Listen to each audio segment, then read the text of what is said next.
Welcome to the IVM Podcast Network. Hi, this is Amit Doshi, and I wanted to thank each and every one of our listeners. It's been 2 years since I founded IVM, and it's been an amazing 2 years. We wanted to learn a little bit more about who is listening to our shows, and so we put together a short survey. The survey is anonymous, and we aren't going to be collecting any personal information. I would really appreciate it if you could take a couple of minutes out of your day and go to ivmpodcast.com/survey and fill it out. Thanks, and please keep listening. You shall not pass on to the episode without finding out that today we're talking about the life, times and work of Sir Ian McKellen, who doesn't like being called Sir, but we refer to him as that several times during this episode. We're sorry, Sir Ian. Fly, you fools, onto the episode.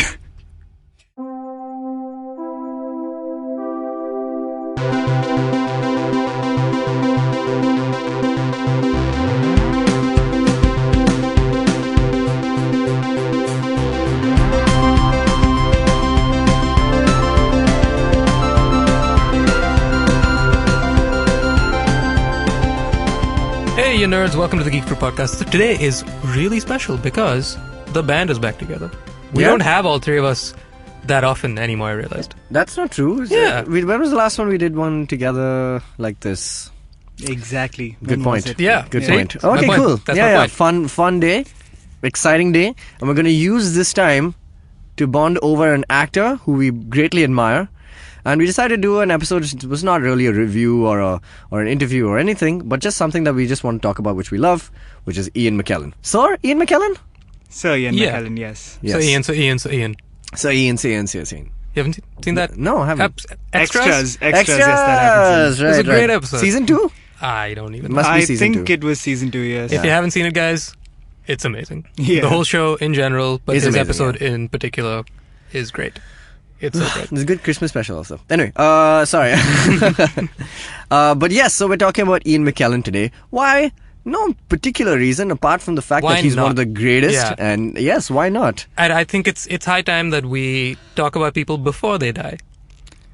You know what I mean? Oh my god, Oh, that's man. why Yeah, did you that put is so that right. thought? Why did you do that? Because we're gonna do it again when he does. So let's mean, enjoy it while he's still why alive, and did we you do- can look forward to more things from him. Why did you do that, Jishnu? It's Well, fine. it's fine. People, Ian people- McKellen, he shall not pass. We know this. Oh my god, yeah. Yeah. He'll just become Ian McKellen the White. This is But true. speaking of He Shall Not Pass, I saw a really, I guess, kind of hilarious interview this morning from a few months ago, actually about 6 months ago, when he came to India for Shakespeare's 400th Right. birthday. He was promoting that. He did an interview with Rajiv Masant. And he mentioned, it was great, the opening question from him was, so I read somewhere that you said on your tombstone you would like the words, here lies Gandalf, he came out. That's amazing. Which is great. Wow. Because it but really Rajiv Masand encompasses is so lucky, dude. both. Oh, yeah. Him and It's a 20-minute Anupama interview. Chopra, they get to They interview hang the out with the coolest best. Yeah. people, man. Yeah. What do we have to do to kind of, well, you know, right? Nope. No, don't even. But yeah, man. So Ian McKellen has led a very long and illustrious, life, and he's had some amazing moments. Coming out, I think, has been a big, prominent part of it. He's been a great advocate for it. I mean, apart from like the fact that he's Gandalf, that he's openly homosexual and a big advocate for it, the other great thing about him is his BFF, story with Stewart. Patrick Stewart. yeah. And just like that, they have this great kind of camaraderie going on since it's just so cool to see just two cool British actors. Are they both British? Yeah, Only? they're Are they both both British. British? Yep. They're both Just- sirs as well. And they're both sirs. Such an awesome guy. He's kind of led mostly a non-controversial life, I'd say. He's never done anything like weird because Nothing that comes to mind, Yeah, at nothing that least. comes to mind. He's just an amazing guy, and some of the most iconic like nerdy roles in history, man. Between just Gandalf and Magneto, I think he's just already won the game. Like Yeah. he's like way up Oh, there yeah. in terms of like the nerd points. So let's talk about a bit of his career. Like and where's the first time you saw him? Because like for me, I can only remember a lot of actors from maybe a role that they did as an older person. Like, you know, Samuel L. Jackson is definitely one of those people. Ian McKellen, for sure, I think is one of the first few roles I remember seeing him in was Magneto. You know, that would be the first. I think That would because be the X-Men first. was the first like superhero movie Pretty in much, that sense. yeah. Like, Yep. so 2000. So yeah, back then, my first thing though about watching Ian McKellen was like, wow, this guy's old for Magneto. That was my Yeah. first thought ever. But I mean, obviously, as the role, like, you know, that he played, he was just amazing. And I think that was a, you know, pretty obvious choice to have these two best friends play these two great enemies. I don't know also. if they were best friends at that point. I think they that's kind No, of- they've grown were. up They've together. grown They up. both went to the Royal Shakespeare. Yeah, so I that's didn't know that. yeah, Yeah, so yeah, that's yeah. that. Okay. I think that was a definitive kind of move. Yeah. Maybe it was not obvious to a lot of us. Obviously, we were all kids, kind of growing up back then. But like, I think their friendship has become popular. You know, Yeah. Yeah. that's a funny way to put it. But yeah, so what did you guys think when you? Was X-Men the first time you saw? I think so. It was either X-Men or Lord of the Rings, and it was probably X-Men. Yeah, X-Men X-Men was came 99. first. X-Men 2001 came was Fellowship yeah, of the Ring. that was that yeah. then. 2001. Yeah, it was Fellowship. Man. It was 2001, 2002, 2003. 2003, Return of the King won all the Oscars. This is- 2004, it won all the Oscars because it was the Right. next year. It was every December. I remember the movies came out. That was great. He was great, dude, and I didn't know his like history at that point. I mean, you just see the guy for the Yeah, first time yeah. in Yeah. X-Men, Yeah. but he brings this power, like this gravitas to the role Yeah. that when you find out more about him, you realize comes from like his history as a Shakespearean Yeah. actor and like a powerful dramatic guy. But Definitely. when you see him, you're just like, yeah, this guy's got like, you know, he's got authority. Yeah. Yeah, what's great about it is that both those roles, for Magneto and Gandalf, are these guys that, while, yes, Magneto is a mutant badass that can fly around and, like, you know, wreak havoc if you wanted to at the drop of a hat, he is not like, say, Wolverine, who Yeah. is a physical, Yeah. performance-based He's a character. clinical thinker. He's a clinical Yeah, thinker, and yeah. Gandalf in the same vein. While again, I'm sure Gandalf, he's got a great sword, and he Great could like, powers, yeah. but his power is his delivery of His the wisdom. words he says, his Yeah. wisdom, and much like with Magneto. So, I think it was a really, really, really smart choice on the casting director's parts for both of those things Yeah, to yeah, get yeah, definitely. Shakespearean guys. Where again, Shakespeare is not a physical slapstick kind of a thing as much as it's known for being its. The oration part of things. Yeah, Although so true. there are Shakespeare comedies, it's more of like delivering those lines. And so the fact that they were able to take in the case of a comic book, and I mean Tolkien is known for amazing writing, but I mean specifically with X-Men, getting some Yeah. really solid dialogue and delivery of just the words out of a comic book is a huge feat in Yeah. itself. For me, I think even the one thing that obviously I realized much later on was I was already familiar with Patrick Stewart because of Next Generation. Yeah. So I mean, I knew everything. I mean, that guy was already like, wow, he's Xavier, and that makes so much sense. Yeah. He's bald. Like so as a kid, that was the first thing I was thinking of. But then as I found out more about this, and I watched, I think it was one of the most like those seminal interviews when he was just talking. He was like, Ian McKellen's just like, the X-Men and the homosexual, the homosexual community has this LGBT community has the same kind of vibe, right? Like they're both kind of things, communities which are kind of not accepted just yet. Like now we're in a more progressive world, but like even like back then, it was something that he had to deal with. Coming out is a really difficult task, and similarly, he found that. That same similarity in the whole cause of the mutants because people fear them, and these people are just like they're just normal, they're just like trying to be part and being accepted by the community. So I thought that was really awesome that he kind of used that to kind of solidify the foundation of his role, and like just the fact that he's kind of. And you any struggle, right? Like any kind of major struggle, whether it's like a freedom struggle or independence or just freedom like for slavery, anything, it's always going to have two sides to it. One is like the extremist side, and one is the more like pacifist kind of version. And the fact that he played the aggressive one is weird because he's such a chill guy in real life, and I always found that kind of interesting. And it just made the role way more special after I found out about that. So that was really cool. He's gone on record talking about that stuff a lot, and he said another comment regarding the difference between the X-Men and other big Marvel and DC superheroes like Superman and even like Iron Man and people like that he said that the difference he finds is that it's those stories of the traditional superheroes versus the mutants are that the superheroes are fantasy stories, where it's normal people like a Tony or even a Cap who gets like a serum, or Superman who puts on from Clark Kent into Superman. It's the fantasy of changing who you are to be better for a short time while it's worth it, while the chaos and destruction that it wreaks is worth everything. Yeah. But as in the mutants' case, it's just survival and it's just acceptance. Yeah, they don't want to do anything exactly. great, right? And so like when he talks about his work dealing with gay rights and whatnot, he keeps reiterating that he's not an activist. He's just somebody that has the ability to reach billions of people with his celebrity with his status. He's yeah. like, I'm not trying to like make any big movement. I just know that people listen to me for some stupid reason, which he's willing to admit, which is great. And he just wants to say like, look, I'm gay. I'm not killing anybody. So look at the other guy next to me who's gay.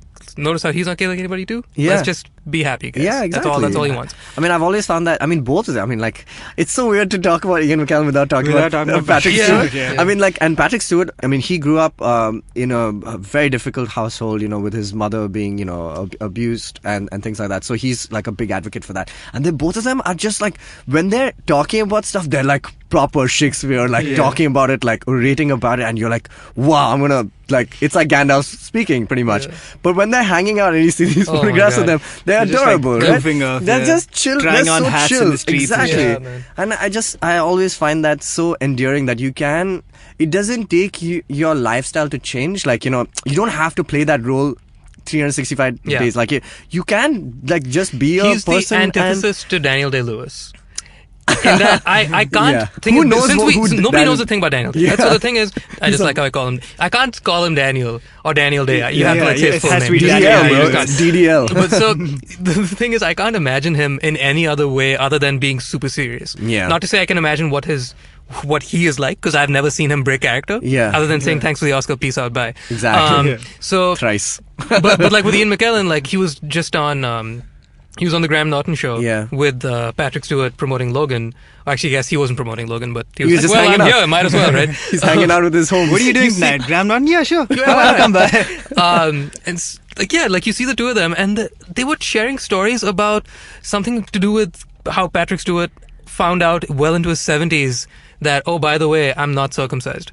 Oh yeah, Some random story about that. I read that about was this story. Bizarre, right? But what was so great is that these two amazing, brilliant Shakespearean actors are just chatting about stuff like this. Yeah, and it has nothing to do with anything. But they're just such like, why bros. not? It's like, I know this is a outlet right now for me to reach 1 million people. I feel like talking about my dick, so I'm just gonna do it. And it's great. It's like awesome. They just break all those walls and all those barriers. I love it. But at the same time, the dude has been working at it for over 50 years, and there's no signs of stopping. Yeah. And that's really something that I think you see primarily from theatrical actors as opposed to purely cinema actors. Yeah. Because there's just that work ethic. They don't retire. Yeah. They just do the job. Again, just going back to this interview that I saw recently of his, he talks about that and how, there aren't too many other professions where you can see somebody doing what they do well into their 70s. Especially if you started when you were in school, like he started innocently. He didn't really go to theater school trying to do that. It just sort of, he was lucky enough to be in a grammar school where he had access, where if you didn't play football or cricket, you could just get on stage and that would be fine, and he was supported. So he was very lucky that way, and he fell in love with it on accident, like it happens to a lot of people, and he loved it so much he said, I'm going to keep doing this, and he hasn't stopped at all. Amazing. Completely unrelenting. Yeah.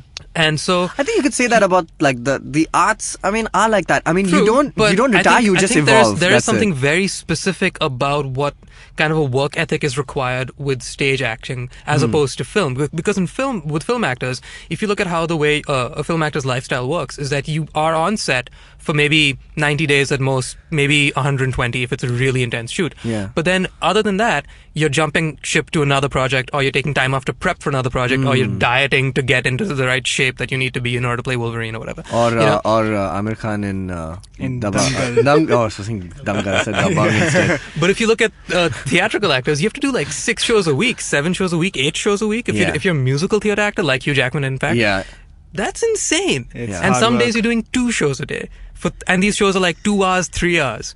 at a time. Yeah. Plus rehearsals on top of that. Yeah, so you're yeah. actually It's- performing 11, 12 times a if week. it's going to be these are Broadway act- standard, yeah, exactly. And these And guys that's are, what, you know? these guys are. And they've And so been they don't doing- know anything other than working. They still do theatre. I mean, Yeah, like exactly. the Waiting for Godot run, which Yeah, is yeah, when they exactly. like took over social media for like 3 months. Correct, Yeah. correct. That was 2 shows a day non-stop, Yeah. right? And these are guys in their 70s at this point. Yeah.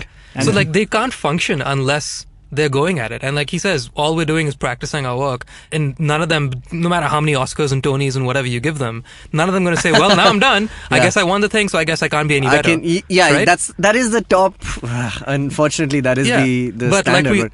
but they that doesn't kind of It doesn't inhibit mean them anything. From, for them it's just Suicide like Squad won an Oscar. It doesn't mean crap.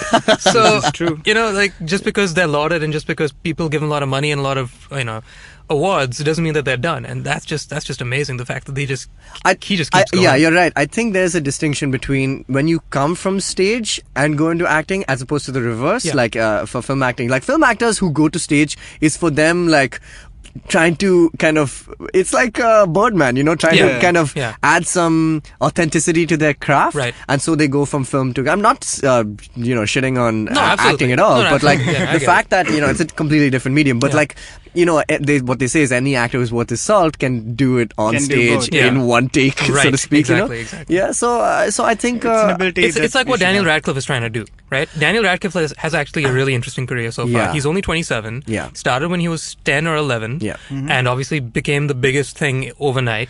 By age 12, he Yeah. was world renowned. He's the boy who lived, yeah. And he's done a ton of plays. He's done Equus, and man. they've been Which is received one of the- actually very, very well. He won a Tony. and yeah, things like that. I think Daniel Radcliffe is a cool guy. Like I think he's a really cool guy. I have a good feeling if he keeps going Yeah. and he just he keeps could be working he's solidly. he's the next Leo kind of He guy. very well could be because Yeah. I he think he's might. on his I way, think yeah. he'll have some flops here and there, which is fine. That's Yeah, yeah. He's had a nothing few, wrong yeah, with yeah, that. yeah, He's had but a that's couple. fine, yeah. Nothing wrong with that. I But think so long it's as great he that just he's trying keeps to at do it. interesting stuff, though. Yeah. Yeah, rather his than, like, rap of what was the thing? Alphabet The aerobics. alphabet one. That was great. Like Yeah, that. that's awesome, right? Yeah. Like Yeah. I like that anybody who's who takes an effort to do something kind of weird and different is Yeah, yeah. always appreciated. And like the fact that he could have just like rest on his laurels Right. being Harry Potter. He could have been like, oh, I'm Harry Potter.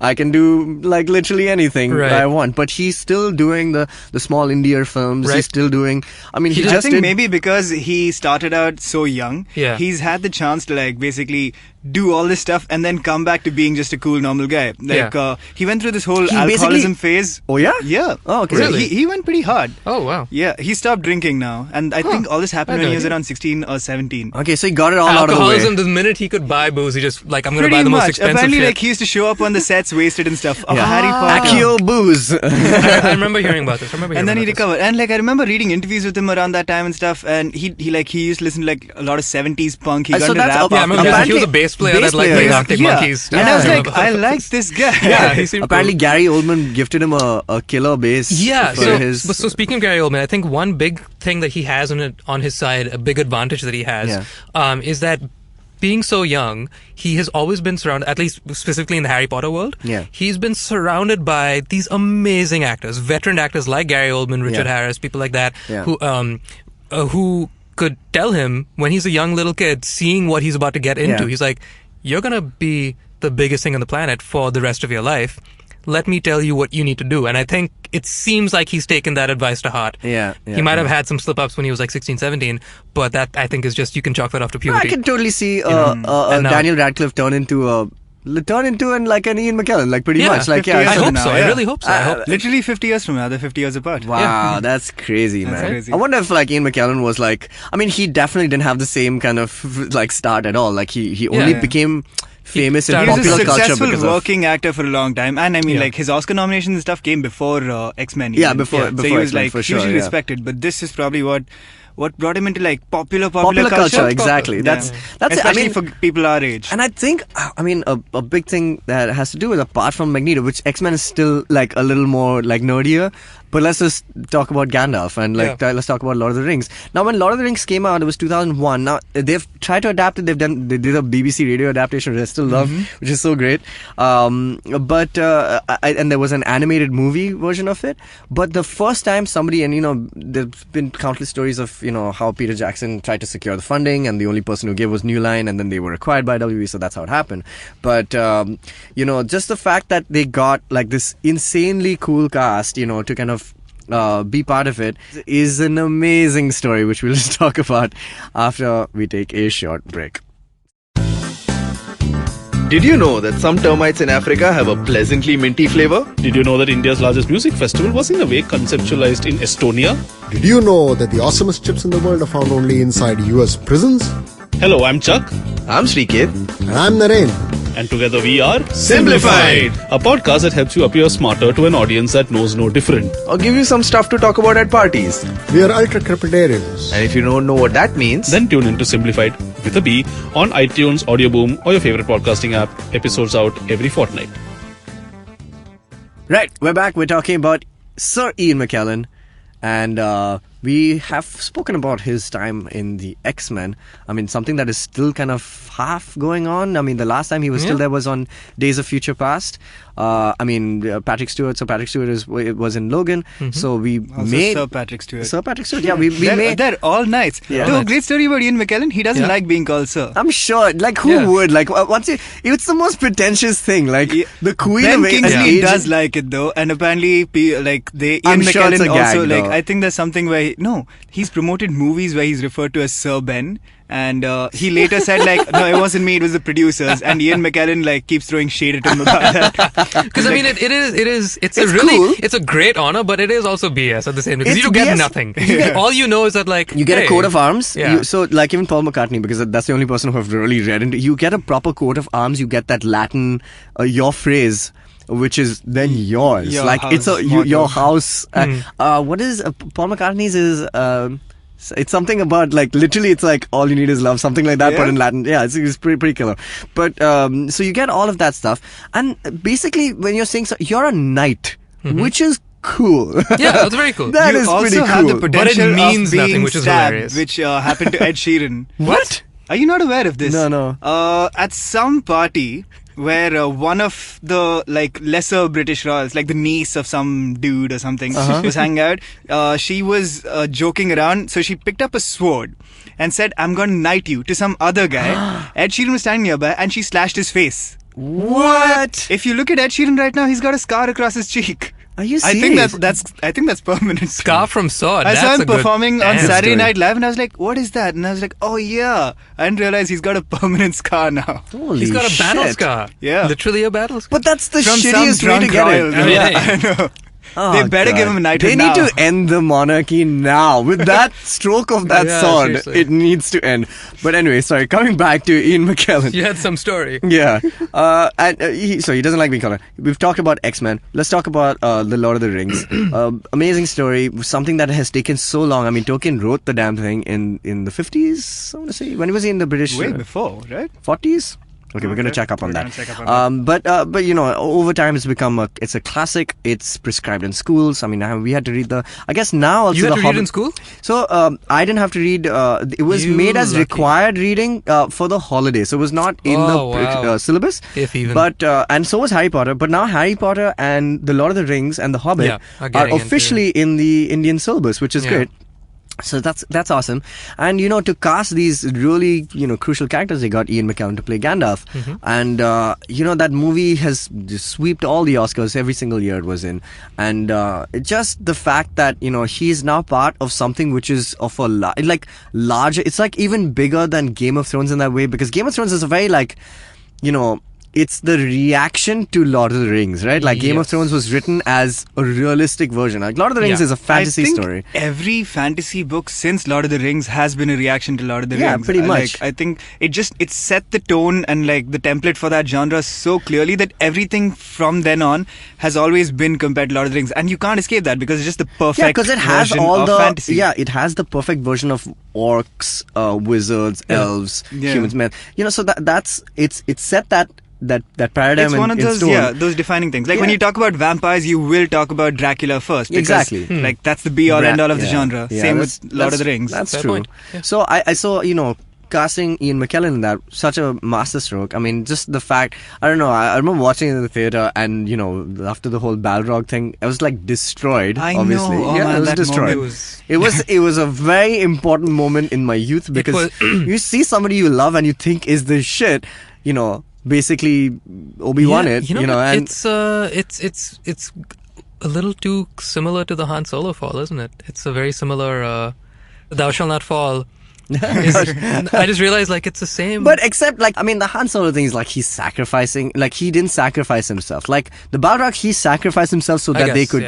Han Solo went to kind of make amends with his son. Spoilers, guys. Damn it. Han Solo, if you think about it, we've had 6 movies at that point where we've gotten to know his character and we really care about him. 6 movies? No, we've had 3 movies. 3. Oh, yeah, sorry. Yeah. Wait, I just counted. I just imagine he's the twinkle of his parents' eye in the, in the prequels. in the prequels, yeah. Right, we've had 3 movies where we've gotten to know him and we really care about Han Solo just going into the movie. When you think about it, Gandalf, we know for half a movie. And already, like, just the idea of him dying, I couldn't deal with it. I was like, he's got to come back, right? And he didn't in that movie at least. And I just couldn't handle it. his return is weird, right? It's like, a very strange... It's a strange return because like we kind of knew that he was going to become Gandalf the White because like obviously these books have existed. I only read them after watching The Two Towers. But so he comes back and it's a weird one because he spent apparently eternity fighting the Balrog and it's like a million years has passed. It's like how Leo wakes up in the end of Inception, right? Yeah, like, pretty much. With Saito. It's like that he's like, wait, this was a thing that was happening, but I'm now back in this moment. It's like being a kid again. It's like Dormammu and Doctor Strange. Exactly. Pretty much. So, he comes back and he just says like, yes, I remember you and things like that. It's so weird because for a second they try to make you think it's Saruman, and the fact that and it's just a weird moment, but he comes back in that whole. I think there are 2 favorite moments I have from Gandalf in this whole, which is not Fly You Fools. It is favorite moment is in Two Towers when he relinquishes this one, what's his name, Theoden, from the clutches of Saruman and the whole curse and everything. I think that was awesome because that's his first cool move as Gandalf the White, right? Like he removes the cloak because he thinks like, oh, you're just Gandalf the Grey and all that jazz. And he's like, and he's just screw like, so you. Yeah. White. Yeah, exactly. And so that was my favorite. And the second favorite moment of mine is in Return of the King. When he's just having that casual conversation with, I think it's with Legolas, or no, when he says there was never any hope, only a fool's hope. And he's looking at Mordor. Yes. That is like, that's the most, I think, human moment for somebody who's so supernatural. And like, he's just like, well, we're going to try our best. I think one of my favorite moments from Gandalf actually comes from Fellowship of the Ring, but it's a very similar moment to what you described. It's like a very human moment when they're trying to enter that cave and Frodo sort of like comes away and goes like, I wish none of this ever happened and I didn't have the ring. And correct. I could just be at Where home. he basically begins his Fellowship of the Whining. Pretty much. That set the tone for 2 more movies. My favorite Gandalf moment is not so much because of Gandalf, but more because of Ian McKellen. Is in The Hobbit. The first time we meet him, the first time when he walks up to Bilbo, and the line before it is when you do the transition from old Bilbo to young Bilbo, and he says, nothing unexpected ever happened. And Gandalf walks up, and Bilbo just looks at me and says, and he doesn't recognize him, and he goes, good morning? And he's like, what do you mean good morning? Do you mean this is a good morning? Because of that whole... and there's nothing to, like, he's not saying anything. Like, nothing of really any significance or value. He just, like, confuddles Bilbo, and it's like, nobody else could deliver that line and make it sound so prophetic, important, and amazing like Shakespeare. It sounds like Shakespeare. It's coming from Ian McKellen. That's why. It's just like, if it wasn't Ian MCKellen, this would seem... His line readings give gravity to stuff. The most Fool of a Took. It's like a throwaway line. Right. And now it's legendary. I'm sure like even Tolkien didn't even know that some of these lines would be elevated to the status that they're memes now, right? Like Fly You Fools is a website which is a comic book is named after Fly You Fools. And I love that kind of stuff. I love also the fact that it's a lot like the Jedi, when they're not working, they're kind of like farmers and they just use the Force to just do stuff. Like, but the fields. And similarly, like Gandalf is just like he's just like this old, grandfather fireworks guy, right? I love that. He likes hanging out with. He's a pyrotechnician. He's a pirate. Like he's just this crazy old uncle that like this crazy old relative that who does like weird stuff. But like when he's in game mode, he's freaking Gandalf. Like, and I think that's something that Ian McKellen chill uncle mode for the entire period between Hobbit and the Fellowship of the Ring. I just realized. It just occurred to me that the first time I heard of Gandalf or Lord of the Rings in It general was in Friends. was in Friends. Yeah, of course. How so? Because an episode Gandalf where- the party wizard. Yeah, there's an episode where Ross and Chandler have right, a friend yeah, of theirs yeah. coming by. yeah. And Joey's like, what the hell are you talking about? He's like, Gandalf, did you ever read Lord of the Rings in high school? And Joey's like, no, I had sex in high school. I remember this. Which Wow. is cool. And we can say that we We had did neither. neither. That's great. I love it. So one of my favorite Ian McKellen moments, which relates to Gandalf, Yeah. is during The Hobbit. So I mean, like The Hobbit was a messy, troubled production So and whatnot. I and still love The Hobbit. I just like wanna the first say, one. I like I all watched The three of Hobbit a them. lot. yeah, I but like this all- isn't Oh, to no. do with the movies directly. But basically, what happened was they went all green screen in The Hobbit, right? As Yeah, opposed yeah. to The Lord of the Rings, The where it was all pretty much set everything in- was practical in effects. New Zealand. Yeah. Yeah. So at one point during filming, Ian McKellen apparently just broke down because he was acting with a tennis ball on a green screen set and he couldn't handle it. So apparently he just started literally crying on set and he told Peter Jackson, "I can't do this. I'm an actor. I need other actors with me. I can't act to a tennis ball." And I'm Sure. like, Amazing. It's amazing that at this point when like he could not care. Yeah, he shouldn't have had to He care, should yeah. just be there going like, "All right, what this Here are the tennis ball? lines." Hey, tennis ball, you shall not pass." And then like, yeah, give me yeah. my paycheck. But he still cares so much. Yeah. Yeah, that's and what I that's mean. amazing. It just comes down to practice of passion. Like, he loves what he does and he doesn't want to mess it up. And he has nothing to lose now because he has this gigantic safety net that will last like the next 5 generations of his family. Yeah. So he's like, if I'm going to do it, I might as well enjoy what I'm doing. Why would I do something and not give it 100%? Yeah, Like, I mean, he's that, just like, really fortunate just to that yeah, way. what you only said. Like, I think there's something about theater actors and the ethic of how they will always do things, and it's just like it's the way they were brought up, it's the way they're raised. It's just going to continue, whether it's a tennis ball or it's a But that being said, Yeah. when you're off stage, you can have fun like talking about dick jokes on international Yeah, because- television. And it's because why not? yeah, because you're off stage, you don't have and to. so the really amusing thing when I see Patrick Stewart and McKellen together, when they're sort of off, being actor mode and just sort of hanging out and being casual, like on the Graham Norton show, where everybody is just sort of takes all their shields down and just sort of is casual. They also, at the same time, when one side is really showing you the bravado and the amazing, charisma and the excellence of their craft, at the same time, the diva-ness of Yeah. the theatrical side of things, of like, when you see them being themselves, you're like, yes, you guys are gay theater actors, aren't you? Like, all those stereotypes also really come into the foreground as well. And it's really endearing that there's that balance between the two. I Of like, wonder if this is just like a British actor thing in Maybe. general, because I think somehow all these like very respected British actors are also super goofy. Cumberbatch. Cumberbatch is I'll bet all you my of last these, buck yeah, when yeah. he's 70, he'll be in the exact same he'll be state. in the same space. Yeah, and he's already the in the Lord of the smartest, Rings. the Yeah. most wise, eloquent people, like Stephen Fry, for Yeah, example. It's my like God. he's the biggest He's- goofball in the Dude, world, but Hugh he's also Laurie- like Hugh Hugh Laurie. Laurie. Yeah. Amazing, yeah. Exactly. Again, when you see Hugh Laurie and Stephen Fry together, Yeah. they have that exact same chemistry that Exactly Patrick the Stewart same. and this guy had, because again, they both came up together in Oxford. Yeah. They Yeah. both had the exact, well, it's very similar start, not Royal Shakespeare, but I mean, still They were just homes together, man. actors Yeah. writing, part of the same sketch comedy groups from the very beginning, and they've just gone on in the exact same fashion. Yeah. This is true. And like giant goofballs, but also Yeah. like so respectable. But when it comes to the work, they go for it. They But go when for when it says let's have fun, they have fun. I miss Fry and Laurie, dude. They I should come really back. miss They Fry should and do like a Laurie, man. reunion I thing. really Man, miss they Fry need to do another Blackadder, dude. Like, Yeah. I wish they would do that. That would be so great. Rowan Atkinson, another guy. Another Yeah. great. He's But Mr. he's also Bean, but he's also like one of the most eloquent Like, guys you'll ever hear speak. He's he can be super serious. He can be Like, really, yeah, but yeah. he is also known for being a bit of a jackass at times. I've heard some not so yeah. nice things. Yeah? Which something I really don't know too much about it, but I know that.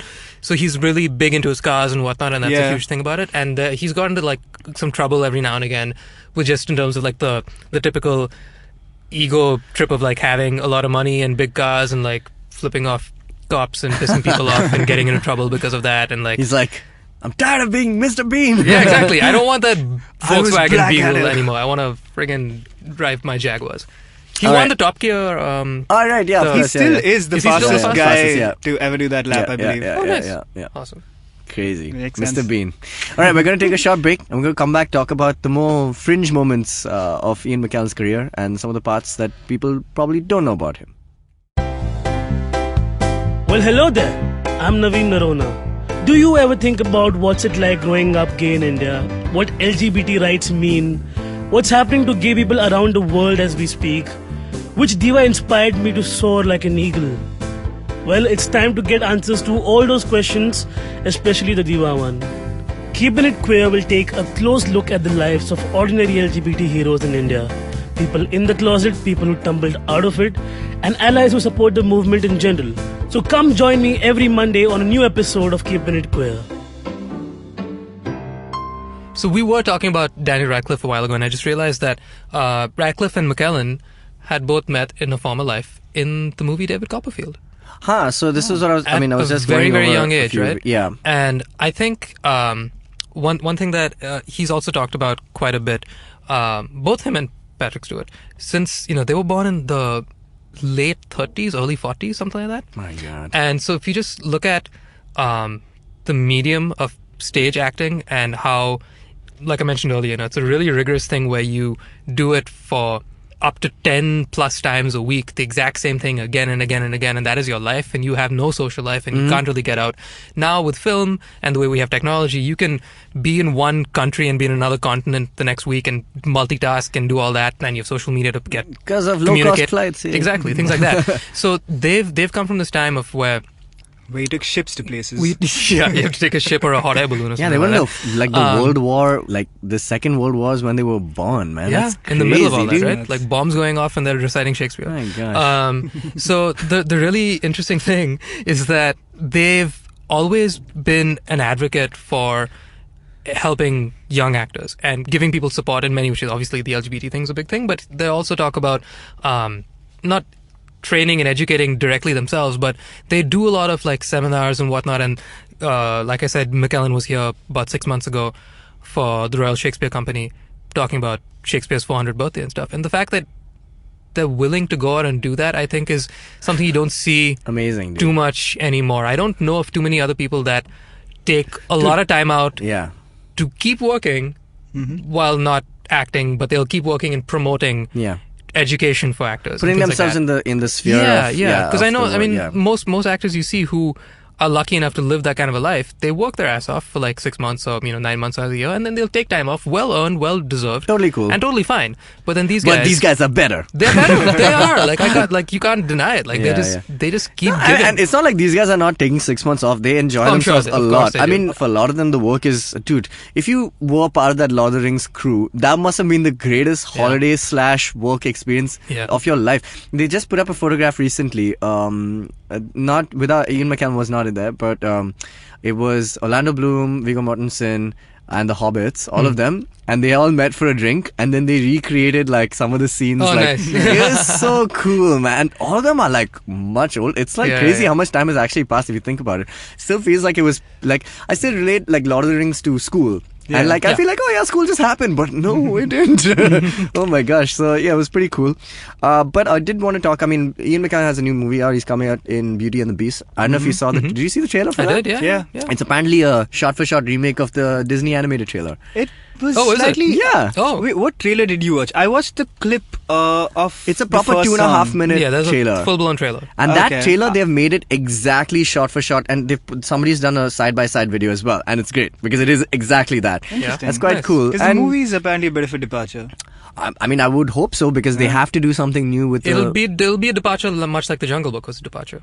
It'll probably be in that same space, and that like it's an interpretation. I'm sure of it's closer to the actual story. Yeah, you're right. Jungle No, but Book you're is. right. It would be like how Jungle Book was, which was not exactly like the animated movie. Like, but I mean, I don't know what will happen in Lion King. I mean, anyway, but without getting into that, supposed live action. No, the animated. What do they call it? CGI. Nobody knows anymore. Yeah. It's the lines are getting that much. The thinner live and action grayer. remake. Let's say. Nice. So yeah, Ian McKellen's going to be in The Beauty and the Beast as Cogsworth, which is some perfect casting. And so is Ian McGregor, by the way. He's Lumiere, which was played by Brian Tellis in the Bombay adaptation. For those who little inside Bombay joke. It's not a joke. I mean, like Brian Tellis is great. He's on the radio. Yeah, he's great. There's nothing funny about it. He's awesome. He was amazing. I didn't see it. Tell I'm us, sure he what was is amazing. his Tell shows? us like it is. Tell us like it is. Yeah, it's a blues show. Right, so coming back. Why are we talking sorry. about this? Ian McKellen's in that. But there are a couple of performances of Ian McKellen which I've loved, which are not as prominent as two of the biggest roles that he's played. Yeah. One of them is a movie called Mr. Holmes, where he plays the oldest part of Sherlock Holmes' life, like, the last few moments. And it was quite nice, man. I really enjoyed it. Did you guys manage to catch that? I did No. not. It looked interesting when I saw it, but It's- then I yeah. didn't really hear a lot about it after it came out. It's a so I very kind of small, forgot about very it. small movie, and it was alright. It's not like exception. It's not like what they were trying to do. Like, there's no mind palace or anything. That, in fact, it's about his deteriorating mind. Like, that he's like. They're not saying that he's got like not Alzheimer's or anything like that, but like he forgets a lot of things, like, and he has this boy who's kind of like not mentoring, but that boy keeps pestering him to kind of, and I think he knows that this guy was of some renown, like as the Sherlock Holmes, but now he's retired and he's like a beekeeper kind of. What? Yeah, he basically retired to this whole, and the beekeeping was a thing that Sherlock Holmes would do in his youth also. Like, it's been portrayed also in the Sherlock on BBC has done that. Even I can't remember who the previous actor was, but they've done a few iterations of that. So he's kind of like, they played on that. It's a very nice, pleasant story, and it's just like, I love movies where they kind of echoing the same thing that probably what is going through this actor's same life. Ian McKellen is old now, and there's a lot of things like about being somebody who's been famous your whole life and now trying to kind of just live a quieter end of it, like the last few days of it. So so the movie was really nice that way. I really enjoyed it, and it's a very quiet, non intrusive kind of, it's like not trying to be something greater. It's just like a really chill tale, which I really enjoyed. So that was one. And the second one is in the George Ezra video. Yeah. Have you seen that? Yeah, you Yeah, sent it that's to me. man. Yeah. You showed that to me. I love that. I think it's that's a really music cute. film. I really like it when randomly That's the a sassy celebrity. side. That's the sassy side Yeah, of I it. love the That's what I mean. sassiness Yeah, in that yeah, video, yeah. and it's just, I love it when a celebrity just pops up in a video without like. They must have been like, hey, what would be cool if we got Ian McKellen to be in this, and I'm sure like some money was paid there, but like it's just a nice thing to do. Not. I mean, like, Or maybe not, maybe he's maybe just not. mentoring George Ezra. Yeah, maybe. like he mentored Daniel Radcliffe. But just like a very simple video, like it's not like, it's like how Tom Hanks was in the Kali Kali Ray Ray, episode, yeah. which I thought Which was is amazing, right? I now really like that song Yeah, because yeah. I can't listen to that song you without mean thinking you about Tom Hanks. really And like the it. minute I think about Tom Hanks, my day gets better. So, Yeah, so it is kind of like that, and I love it when and he's done a few things like that. So I really enjoy. Like the extras role. Yeah, like the Yeah, extra. again, Well, great. everyone's been on extras, man. Like, This is true, but well, actually, one of my favorites his was. and Patrick Stewart's appearances are two of yes. my favorites. And actually, phenomenal. even Chris Martin's was actually Chris one of my Martin's favorites. was Where he's great. playing an asshole. Like, it's so good. I love that. I love Daniel Radcliffe's as well. Yeah, he throws Daniel- a condom Oh, at that was somebody. great. Yeah, It was yeah. amazing. Everyone has On been on Maggie extras, Smith, man. right? Yeah. Not Maggie, on somebody else. On Not Maggie Smith, on some. on a Maggie Smith type, On like a Maggie, respected yes, on a British Maggie Smith actress. type, on a very respected British actress. Yeah. But yeah, man, like, Like, may I have my condom back? But yes. what did you guys think of his performance in Flushed Away? Remember that Dude, thing? I was just gonna talk about Flushed Away. One of my favorite like animated movies. It's got Hugh Jackman. It's got a cool Wolverine cameo, by the way, also where he's picking costumes and like there at least the yellow and black costumes there. But he's so fun. He plays the villain who's a frog who's trying to control the sewer, which is it's just so silly and it's so funny and it's the most like bombastic version of his Shakespeareaness. Like it's in that he plays this frog who's I think he's trying to provide for all his like his frog family or something, and they're all like His in tadpoles. his tadpoles. It's so funny, and when you hear it, I was like, wow, is that Ian McKellen? But it really is because it sounds like an exaggerated version of Ian McKellen, and that's exactly what he plays, and it's great. It's brilliant. It's got a great cast: Hugh Jackman, Kate Winslet, and Ian McKellen. It's like a solid cast and just a fun movie, man. I really enjoyed it. It's in that Wallace and Gromit style animation Ooh. also. Yeah. I like claymation. Yeah, claymation. Nice. I have his IMDb open and it's way too long to read. But I was just reminded, I completely forgot. He was in the Da Vinci Code Yes, as Teabing. as the main antagonist. This is true. Yeah. That was fine. I But guess like, I completely forgot about but like that. anything in the Yeah. Da Vinci Code series, it was entirely forgettable. Yeah. Again, a great quote from him during the promotion of Da Vinci Code though was, Which was better than his, which is the- probably like more than the- important than the movie. Yeah. There was that whole controversy about should there be a disclaimer in front of, like basically the religious that controversy it's over it. not It's not fact-based. Yeah. So, on some TV show, if I remember correctly, they asked him, like, so do you agree? Do you think there should be a disclaimer in front of the movie saying, like, this is a work of fiction? And he's like, we should have that disclaimer in front of the Bible. Nice. Damn. Love it. Like a boss. Like a boss. Cool. So, Well, yeah, Ian McKellen, He's great cool, guy. I guess. Yeah. Props to Patrick I'll Stewart. give him a solid 9.7. Yes. I don't know about you Deservedly so. guys. Yeah. Yeah. I'm on a Out of 9.7. Out of 9.7. Yeah. No, I think he's got a lot more stuff coming out. I think Beauty and the Beast is the next one that is Yeah. up. Just out in a What month. else does he have coming up other than Beauty and the Beast? So Beauty and the Beast is done. He's in post-production for Animal Crackers. What? What? Like the I'm chips? not- yeah, as a voice, he's the voice of Horatio P. Huntington. The I Animal will. Crackers was the It was the chip, and it was also a comic strip. It was a comic strip, yeah. Yeah. Correct. It's Oh. a family must use a magical box of animal crackers to save a rundown circus from It's being a taken Lego over movie style by their adaptation. evil uncle Horatio P. Huntington. Oh my god, they've adapted Emily Blunt, A Tara chip Strong, packet. Sylvester biscuit. Stallone. It used to be a biscuit, Yeah, it is correct? a biscuit. What yeah, is yeah. this? How have we not heard about this? Movie? Have Needs you, to be seen. do you know what Animal Crackers are? Gilbert Gottfried, Harvey Firestein. Oh my god! This is the cast of Animal Crackers? I am gonna see this movie 10 times. Do you know what an Animal Cracker is? It's a biscuit. The biscuit, yeah, Yeah. the crackers. They made a movie out of a biscuit. This is amazing. Okay, this AC in this wow. room is gonna get its own franchise now. Yeah. Because that's how it is now. Oh my Everything is God. gonna have a A franchise. biscuit is a movie, guys. Coca-Cola. What is the starting movie. Ian This McKellen. is insane. But then he's also in a thing called Edmund the Magnificent. It's a short drama. Not much news on that. Nice. Only 4 people in the cast. That's the one about Edmund, right? He's pretty magnificent. He's pretty great. Yeah. I hear. Yeah. All right, I think that's our episode. On that note. If you guys like any of the stuff you've heard on this show, anything about Ian McKellen that you want to talk about, and tell us, you can find us on our website, geekfruit.in, or mail us, contactgeekfruit@gmail.com, or on social media, Facebook, Instagram, Twitter. That's at geekfruithq. What are your personal Twitter handles, guys? It's my name. At Jishnu Guha. What he said. Mine is at Dinks Things. Come at me, Ian McKellen. Say something, Yeah, please. that would be great. And I'm at Tejas and also on Instagram, and actually no, on Twitter I am. So find us all over the place and tell us what you think about Ian McKellen, and maybe also Sir Patrick Stewart. That would be cool. Other great Yeah, actors who should we you talk love. about next? Yeah. Why don't you guys tell us, and tell us why? Like, how amazing have their careers been apart from the movies that they make, just individually as people? Maybe that would be a cool way to approach this. Yeah. Yeah. Let's So- talk about things, guys. Yeah. Cool.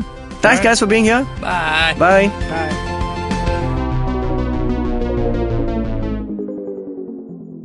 Geek Fruit is an IVM production, and if you happen to like our show, then you're probably going to like the PodCast, a Bombay-based food and culture podcast hosted by the Daily Pow. So if you want to check out cool stuff in Bombay, you know where to listen. Hey man, just help me out, man. I need some podcast, man. I haven't had a fix in a week. Just need some. Don't you worry about it. I got podcast galore for you, man. Just go to ivmpodcast.com. You can also find us on Facebook, Twitter, and Instagram. Thanks, man. I'm gonna check it out.